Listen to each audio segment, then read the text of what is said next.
we just do the printing. Yeah. We invested in the machine from Germany. Brought it down here and trying to get up to ground.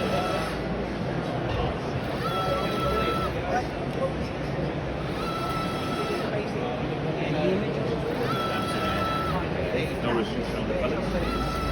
Any image, design as well. So people have photos that they want to put up. We upscale a lot of stuff.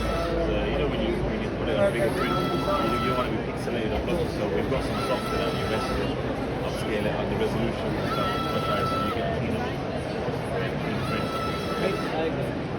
Yeah. Good for like retail spaces, branding and stuff. Nursery, hotels and stuff like that. Yeah.